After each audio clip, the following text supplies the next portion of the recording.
Les 28 et 29 septembre 2015, nous organisons le 18e rendez-vous annuel des négociations commerciales avec EFE et avec de nombreux intervenants. Aujourd'hui, nous recevons Nicolas Gentil, qui est avocat chez EY, qui s'occupe du département contrat, concurrence et distribution. Donc, pour aller plus avant, Maître, nous voudrions un petit peu en savoir plus sur ce qui s'est passé sur les dernières négociations. Les négociations 2015, beaucoup avaient parié sur l'impact de la loi Hamon, puisque c'était une loi qui intervenait après la loi de modernisation de l'économie pour effectivement préciser un certain nombre de points. Et en fait, cette actualité, elle a été un peu balayée par les rapprochements entre centrales dans le domaine de la grande distribution, puisque pour un certain nombre de fournisseurs, le nombre de clients est passé de 7 à 4. Ces rapprochements ont donné lieu à un avis de l'autorité de la concurrence le 31 mars 2015, et on voit effectivement que cette question de rapprochement des centrales est devenue une question centrale, c'est le cas de le dire, dans les relations entre fournisseurs et distributeurs.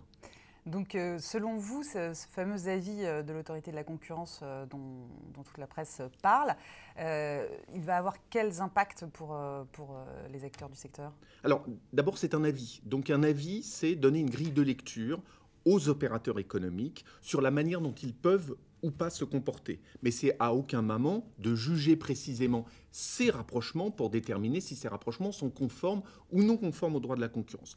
Donc, l'autorité de la concurrence donne cette grille de lecture tant sur le marché amont que sur le marché aval. En fait, une fois que je me suis rapproché, enfin comment je dois me rapprocher plus exactement, et une fois que je me suis rapproché, qu'est-ce que je peux faire de ce rapprochement vis-à-vis finalement des différents opérateurs, que ce soit en amont vis-à-vis des fournisseurs ou en aval vis-à-vis des consommateurs.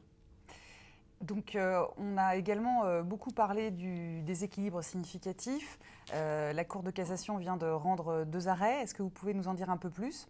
Oui, alors c'est vrai que ces 2 jours, c'est aussi l'occasion de balayer l'ensemble du panorama jurisprudentiel autour de ce qu'on a qualifié des abus, pratiques restrictives de concurrence.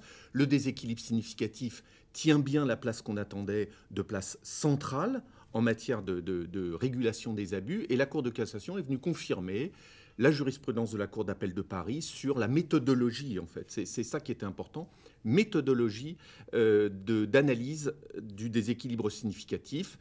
On peut très bien considérer qu'un contrat est déséquilibré parce qu'une clause est déséquilibrée, à charge éventuellement pour celui qui est poursuivi de démontrer que ce déséquilibre est contrebalancé par un déséquilibre en sens inverse, ce qui permet effectivement d'avoir du coup une approche globale de la question du déséquilibre. Écoutez, Maître, je vous remercie beaucoup. Merci à vous. On se retrouve les 28 et 29 septembre prochains à Paris pour faire le point sur toutes ces questions lors de notre 18e rendez-vous annuel des négociations commerciales.